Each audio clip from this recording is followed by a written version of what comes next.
Hey, how y'all doing? I'm Steve, the Bexman Bexley, and this, believe it or not, there we go. Hey everybody, it's Steve, the Bexman Bexley, and this, believe it or not, is Steve Sporty Balls. That's right, it's sports talk and a whole lot more. Glad you can be with us. I'm glad to be anywhere, folks. Let's put it that way. Don't know how long we're going to be here, but we're going to be here. Okay, we're at 6 minutes past the hour of the midnight, and without further ado, or don't, or a quiver, or a quake, let's get you some. Um, let's get you some sports. We got your sports news. We got the headlines. We got some great subjects for you. We got news, sports news, and a few other things as well. So why don't we get started with this as we go to the hardwood? That's right, it's Valentine's Day. We need some wood.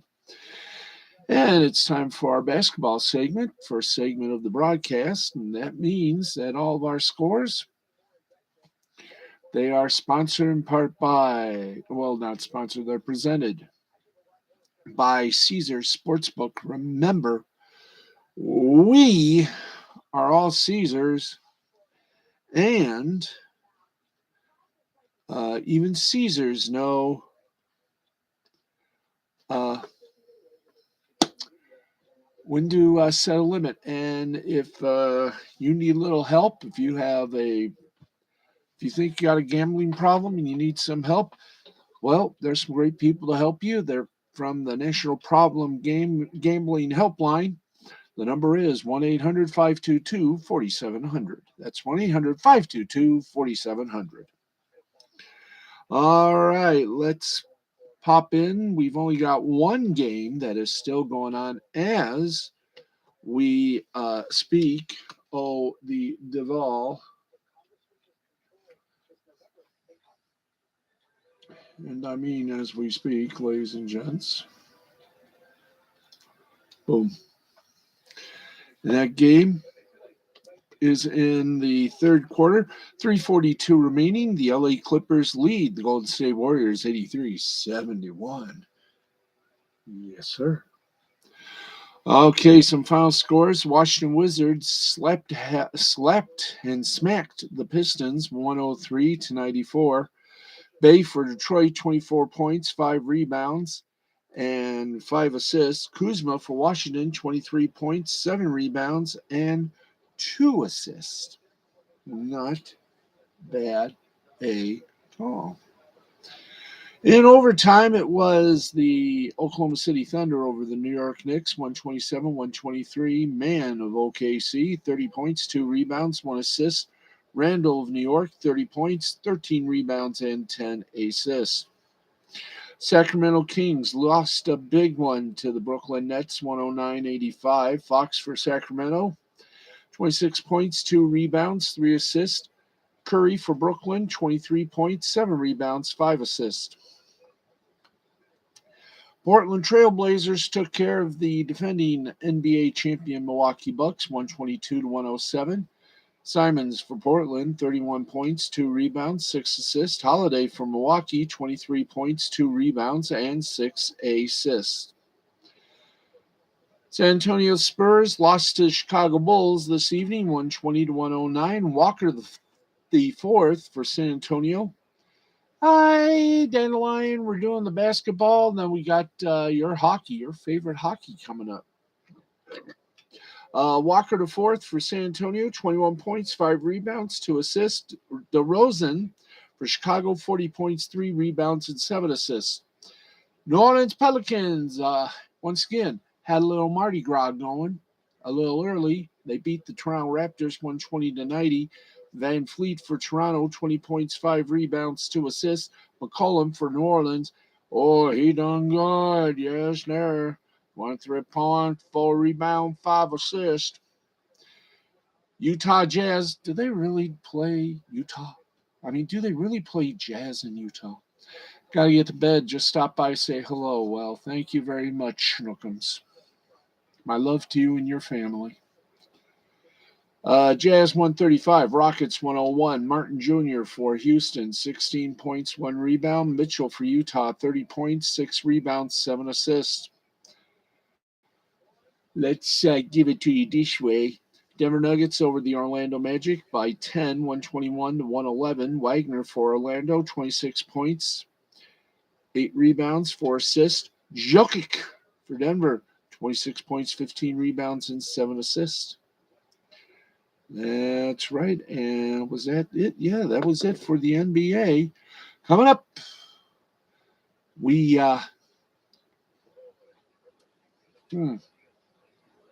get on with the men and women of the NC2 Alpha, as in NC2A college basketball. Let's first start off with the ladies. Yes, indeed. We do start off with the ladies. And here we go. We got about 4 games to what you whistle at. Let's get going. Nebraska over Indiana.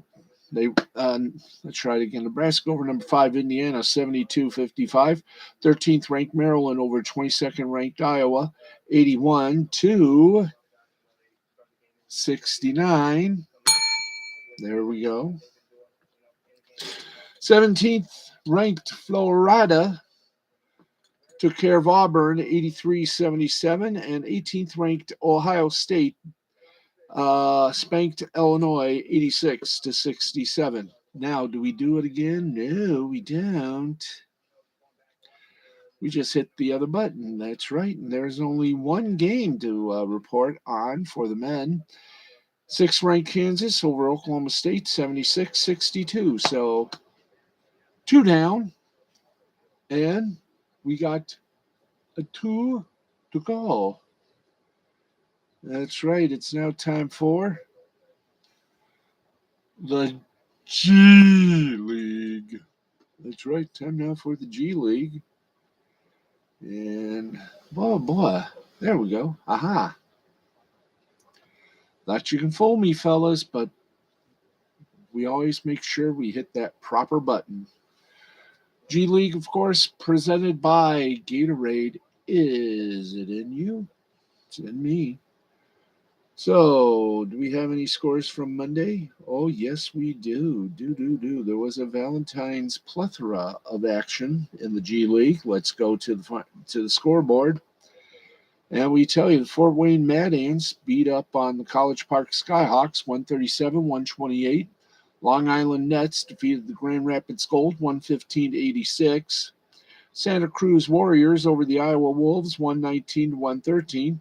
Oklahoma City Blue over the Memphis Hustle, 116-87. And the Agua Caliente Clippers over the Austin Spurs, 116-78. Not bad. And that, ladies and gentlemen, is our basketball segment. Let's get you over from the hardwood to the hard synthetic ice for our hockey segment. That's right. We go to the hockey and we don't hit the damn commercial. Let's try that again. Bam. Bam. There we go.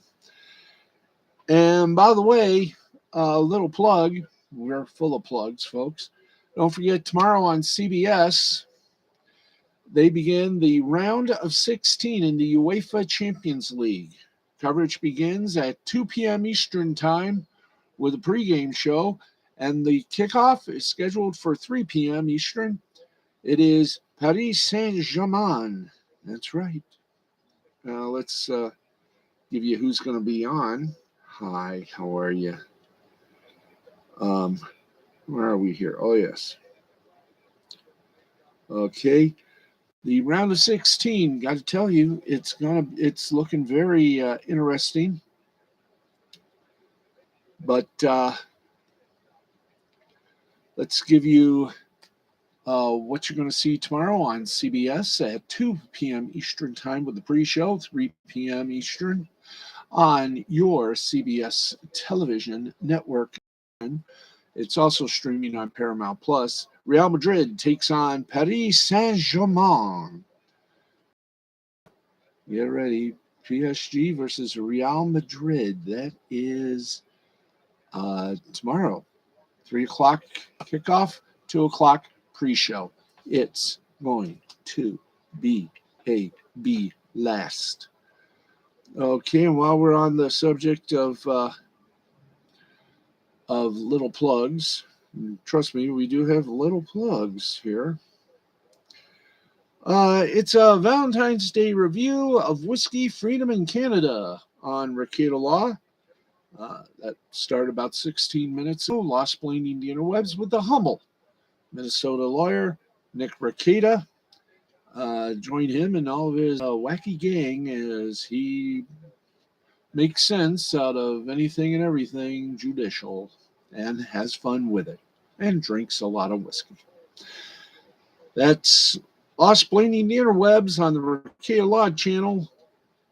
They've been on for 16 minutes, so enjoy, Nick and the gang. Let's get back over here and get you back on to the, come on, stop that damn thing. There we go. Let's, where are we here? There we go. Let's get you over to the NHL. That's right. It's time now for some hockey. Okay, and in the second intermission, Edmonton Oilers lead the San Jose Sharks 2-0. Some final scores. Minnesota Wild took care of the Detroit Red Wings again, 7-4. Boldy for Minnesota, 3 goals, 1 assist. Zuccarello for Minnesota, 3 assists. Kaprizov for Minnesota, 2 goals, 1 assist. The Lynn Steel Chicago Blackhawks beat the Winnipeg Jets 3-1. Fleury for Chicago, 31 saves. Kane for Chicago, 1 goal, 1 assist. And Lowry for Winnipeg was so good they didn't put his info on. And finally, the Maple Leafs of Toronto, they beat the Seattle Kraken by the score of 6-2. Marner for Toronto, 1 goal, 2 assists. McCann for Seattle, 1 goal. And Kerfoot for Toronto, 1 goal. Let's now go from the NHL to the NCAA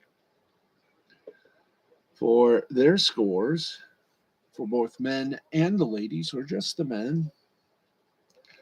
All right, in the bean pot position, Boston College and Harvard went to overtime, and it still couldn't decide a winner, so they ended up in a 3-3 tie. 17th ranked Boston University over 13th ranked Northeastern 1-0. In the ECAC, it was Dartmouth over Princeton 7-3. Brown and Colgate did the same thing as Boston College and Harvard. They fought to a tie. Even after overtime, Colgate and Brown ended 1-1. Now let's go for ladies and get you a little scorage. A little porridge. In the ECAC, and this was the only game for the ladies. In the ECAC, 7th ranked Hartford and St. Louis took overtime, and they still couldn't decide a winner, so that's how they ended, 3-3. All righty, let us leave the college and go straight to the AHL. That's right, time to go to the AHL. Yes. Let's go to scores in the American Hockey League. If there's any games available to us, we shall make it. Yes, there was. There's only one game. The Bakersfield Condors beat the Ontario Reign 5-1. And now from the AHL to the Big O. It's time to go to the Ontario Hockey League. And right now. Bonsoir.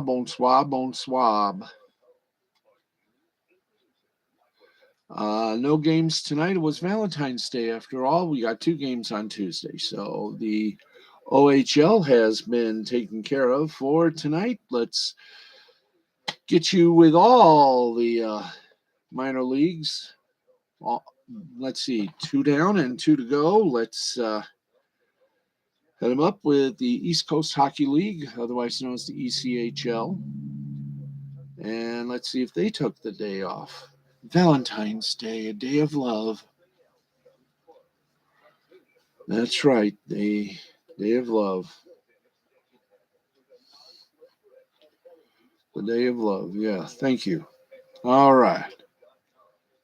Yes, I call it the month of love. Some people call it the day of love, but I call it the month of love. And there were no games on Monday as the love month takes no prisoners. No, they never do. Let's go now to Southern Professional or the Spiel. See if they were different or if they also took the love night off, and they sure did. They won't be back until Thursday the 17th. Yes. Yep. All right. So the Spiel took Valentine's the 14th off. As you know, I have called Valentine's. It's not a day; it's a month, and it's also a life. Okay, one more little tap dancerooski, and that is the Federal Prospects Hockey League. How much you want to bet they also took Monday off? Here we go. If they did, we're going straight to the headlines. And it looks like they did. Yep. Foom, foom, foom, foom, foom, foom. Yep, they did. They don't return until the 18th, which is Friday. So we don't have to worry about this portion. So I think we're done with the hockey. Yes, we is. Let's get you over now to what we consider our headlines. And let's make the headlines and the details. It was one of the biggest plays of Super Bowl 56 and put the Cincinnati Bengals in position to upset the Los Angeles Rams at SoFi Stadium on Sunday. On the first play to start the second half, Joe Burrow dropped back and found wide receiver T. Higgins for an explosive 75-yard touchdown that gave the Bengals a 17-13 lead after a successful PAT by kicker Evan McPherson. Higgins strolled into the end zone with no one within a country mile of him, and the replay showed why. Higgins grabbed the face mask of all-pro cornerback Jalen Ramsey and turned it away from the ball. The momentum of the move leading to Ramsey falling forward and out of the play. From there, it was an easy grab and run for Higgins to give the Bengals the lead, no flag having been thrown for the intentional face mask. Simply put, the officiating crew didn't believe it impacted the outcome of the play. NFL official Robert Tober told PFWA pool reporter Joel Reedy, "Our rule is that if there's a grab and twist and turn, there's enough for a foul. If there's just a rake across the face mask where there's not a twist and turn, even if there is a grab, there is no foul."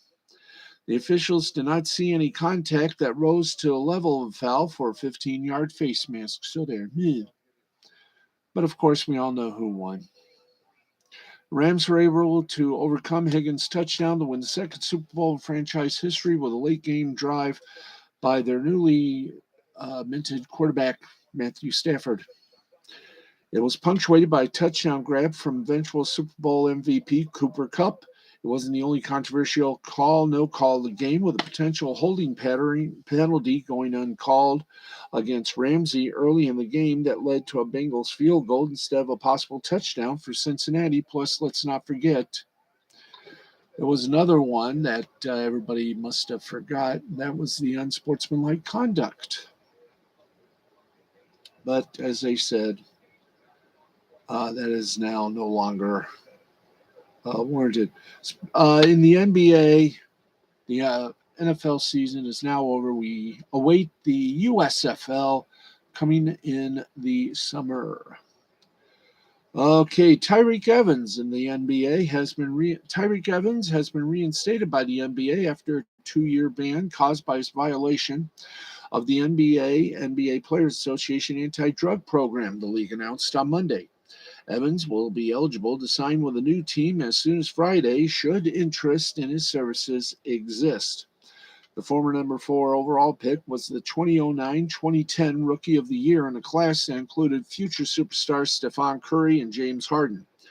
His career, however, never quite reached the heights of that stellar rookie season again, though his scoring declined in each of his subsequent seasons with the Sacramento Kings before he joined the New Orleans Pelicans, and injuries bit a chunk out of his prime. He was able to resurrect his career with a surprisingly strong stint in Memphis, but after leaving the Grizzlies for the Pacers, he posted the worst season of his career. He shot below 39% from the field in his lone season in Indiana and was suspended after that.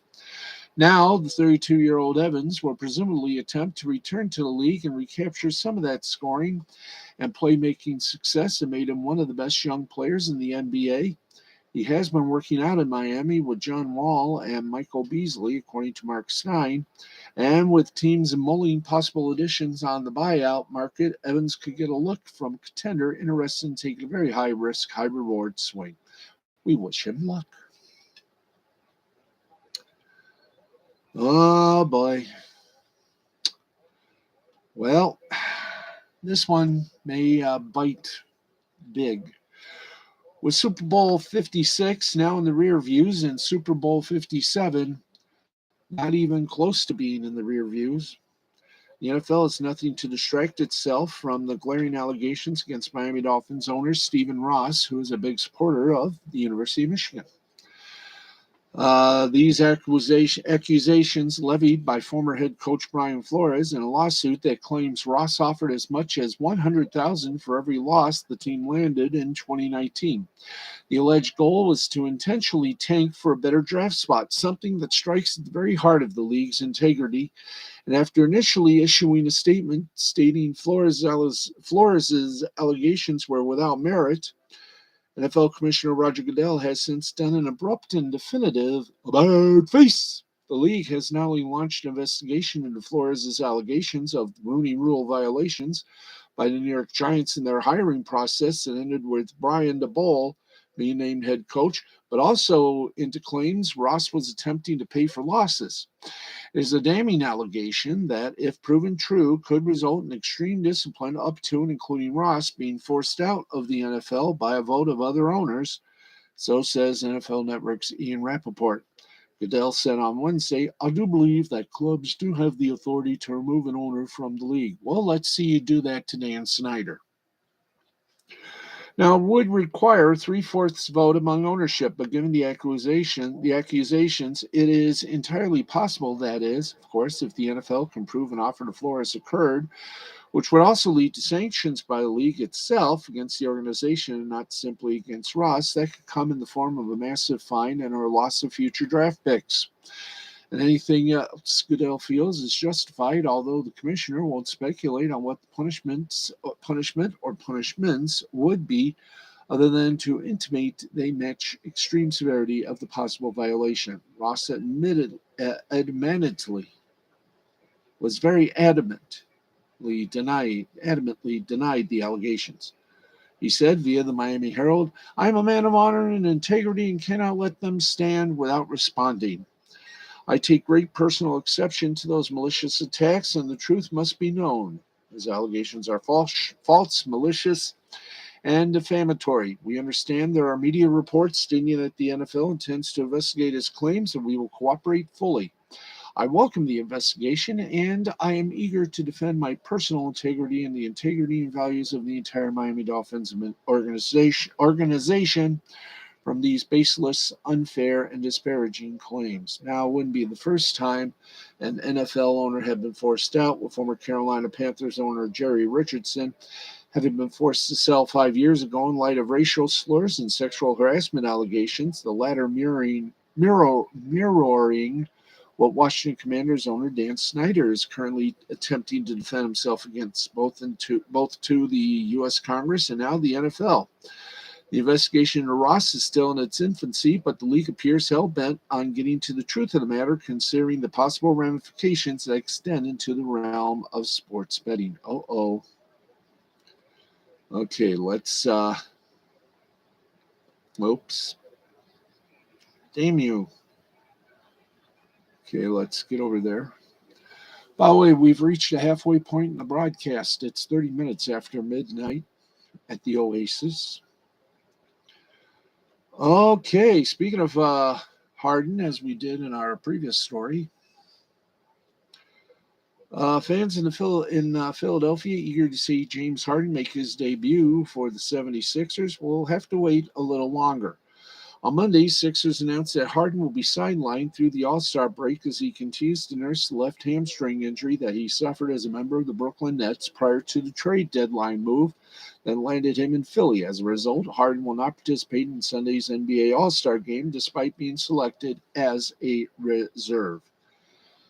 The Sixers have two more games prior to the break on Tuesday at home against Boston Celtics and Thursday against the defending NBA champs, the Milwaukee Bucks in Milwaukee. Coincidence? Yes.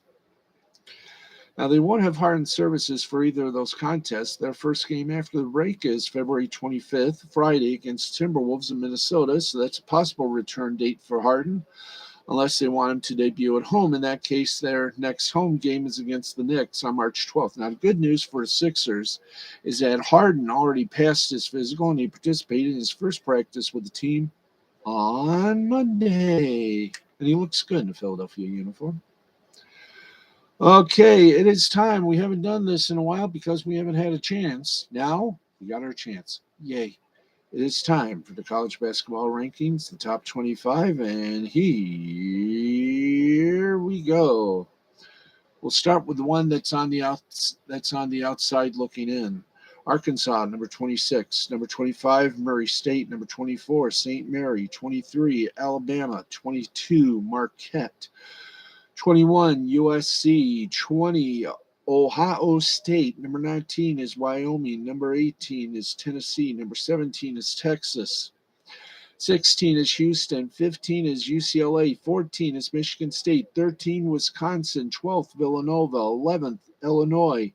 10th, Texas Tech. 9th, Duke. 8th, Purdue. 7th, Providence. 6th, Baylor. And now the top 5. Kansas at 5. Arizona at 4. Kentucky at 3. Auburn at 2. And Gonzaga is back at number 1. This is going to be fun. Yes, it will be. All righty.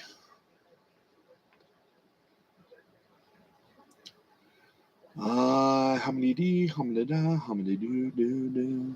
All right, let's whittle while we work. Okay. Yes.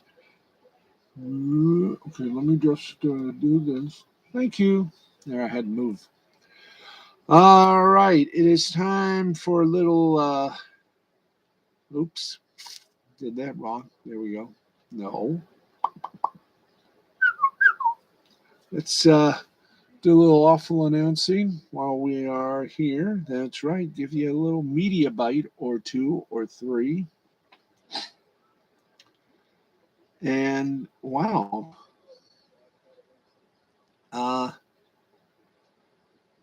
Let's let you know Michelle Tafoya is indeed moving on from sport. Well, all of us knew for some time now that Michelle Tafoya was leaving sideline reporting duties. We just didn't know what her next career move will be. Now we do.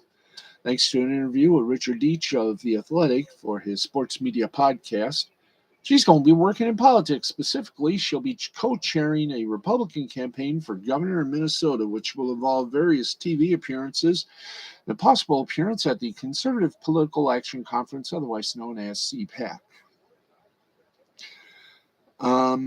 Tafoya went viral this past fall after a controversial appearance on The View in which she clashed with the show's regular host over vaccines and Colin Kaepernick. Tafoya has insisted that the View appearance had nothing to do with her departure plan and told Deitch that she was actually invited to appear on The View again. That's nice. The entire interview will be available in podcast form tomorrow, but there was one other interesting insight on scheduling in the excerpts published today. Tafoya noted she was given the opportunity to take 4 weeks off during the NFL season this year and chose not based on the holiday calendar, but instead on weather in the host cities. Now, that's an interesting underplayed angle to how all these broadcasts come together. Not all weeks are the same for a sideline reporter, and if they have the chance to work purely indoors, it's got to be a lot more appealing. So for now, Tafoya is no longer working in sports media, ending a long career that includes 5 sports Emmys, and decades on the sidelines of some of the biggest stages in American sport. Now she gets to interview and his freedom at CPAC, among other things. She gets to breathe. All right. If this is the last Super Bowl for Al Michaels, boy, did he go out with a bang. And he did. That's right. Al Michaels and Chris Collinsworth began their Sunday Night Football partnership in 2008. And if Super Bowl was their last game together, it ends in a successful run. Their chemistry was truly on display throughout the LA Rams' 23-20 win over the Cincinnati Bengals. As opposed to a three-man booth where analysts have to work together to get points across, Collinsworth and Michaels forged a conversation and gave each other the breathing room that makes them one of the best announced teams in any sports. Now, with rumors abound that Michaels is going to head to either Amazon for Thursday Night Football or to ESPN to return to Monday Night Football, Al gave a hint that Super Bowl 56 might be his last game for the Peacock when he called for Collinsworth to come sliding in here for one final time. NBC replays were spot on. Angles on the Rams' botched extra point is in the first half clearly showed the snap to holder Johnny Heckler slip out of his hands. In addition, on a Bengals trick play in the first half that had running back Joe Mixon throw a touchdown pass to T. Higgins, Michaels had the right call, and Collinsworth broke down the play using the crisp replays from the production truck led by producer Fred Godelli and director Malibu Drew Esokoff.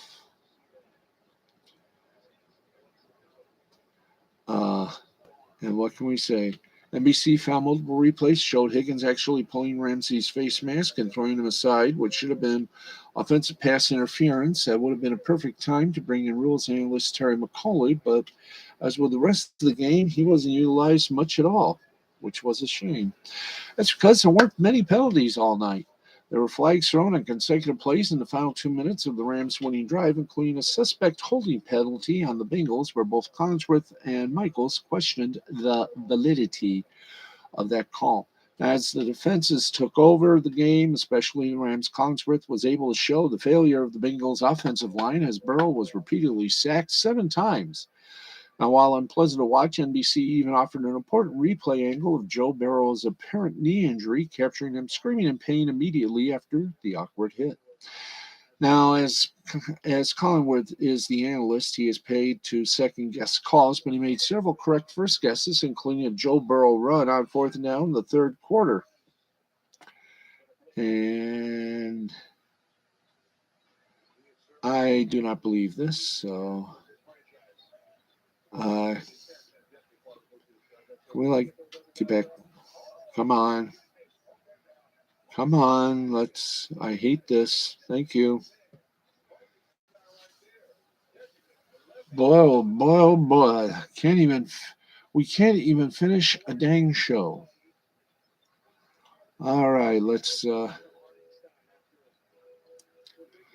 okay, oops, I went a little too far, didn't I? Yes, I did. Okay.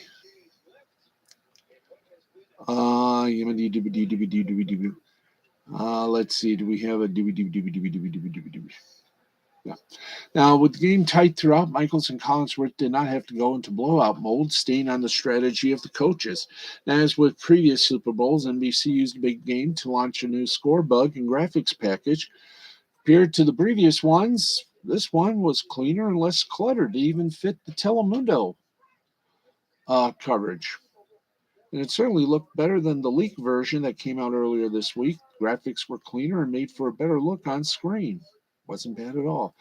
During the pre-show, NBC gave time to some of the NFL biggest stories, including the Brian Flores lawsuit and Dan Snyder being forced out of the league after new allegations of sexual misconduct. Mostly, though, the pregame was used to heavily promote NBC Universal's cable programming and, of course, the streaming service Peacock and that disaster known as the Winter Olympics in Beijing. Running concurrently to the Super Bowl for the first time, leading to a whirlwind week for Mike Tirico. After the game, Michaels paid a little tribute to Michelle Tafoya. Michaels left his future open, gave partner Collinsworth a fist bump on what appeared to be the end of their 13-year partnership. So we'll just see if it is. I think he's going to go to Amazon to do Thursday night football.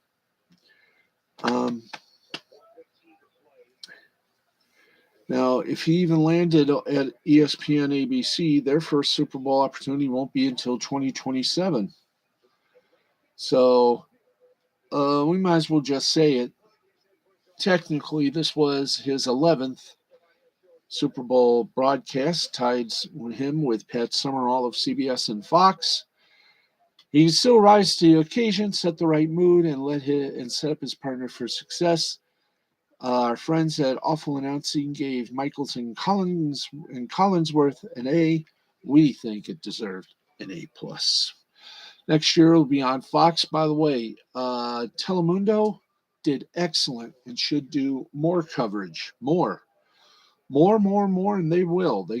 They are also part of the Sunday night football coverage, except I think for budgetary reasons, most of their coverage is done in, I do believe, Miami, Florida. I think in Miami, yeah, Miami, Florida, or Hialeah. We'll just say Miami. What the hell? All right. Let's get to the other meat and potatoes of the world of sports, and that is the world of sports. So let's do it, shall we? We get you over to the big old wall here. In Championship Soccer, West Bromwich Albion and Blackburn Rovers tied at 0. In the Scottish Cup, 5th round, Dundee over Peterhead, 3-0. Spanish La Liga action, Mallorca 3, Athletic Bilbao 2. In the Italian Series A, Fiorentina over Spezia 2-1. In the Greek Super League, it was Paz Diana 2, Aris 0. In Portugal, it was Maritimo 3, Araucua 0. And in the Turkish Super League, Adana Demirspor and Besiktas tied at 1, Hatayspor 2, Gostep 1. And there you go on that side. And we are down to our last segment, kids. That's right. It is our final segment in the world of fantastic sports action. And that is, of course, the world of sports. Let's take you now on the Valentine's Day version of our world of sports. Let's update you on the Clippers and Warriors in the 10th minute of the final quarter. Clippers lead the Warriors 117-95. Update you on the NHL. The lone NHL game is in the 11th minute in the third period. Edmonton Oilers lead the San Jose Sharks 3-0. In the Olympic Games hockey, Denmark and Latvia are tied at 2 after 2 periods. And also after 2 periods, Slovakia leads Germany 3-0. And in women's hockey, it is the USA 4, Finland 1. And guess what? We're done. We are done, and that is a wrap for... There we go. And that is a wrap for our broadcast tonight. We want to thank you all for tuning in and joining us. And we will see you tomorrow night. Maybe. We'll see you. Hopefully, we'll see you tomorrow night at midnight Eastern time. We're going to give our podcast another shot to be done. So please tune in for that if you can. Let's go wrap it up for us. And we want to thank you, bless you, and love you so much. We can't wait to do this again tomorrow. And that's when we shall be back tomorrow at this same Harry Yo-Yo time. Thanks, everybody, for watching. This has been a presentation of Mystifying Creativity Productions in association with the L2C Media Network and L2C Sports. I am Steve the Baxman Baxley, and until we meet again tomorrow night, midnight Eastern, good night, everybody. May your sporty balls be golden and proud. Good night.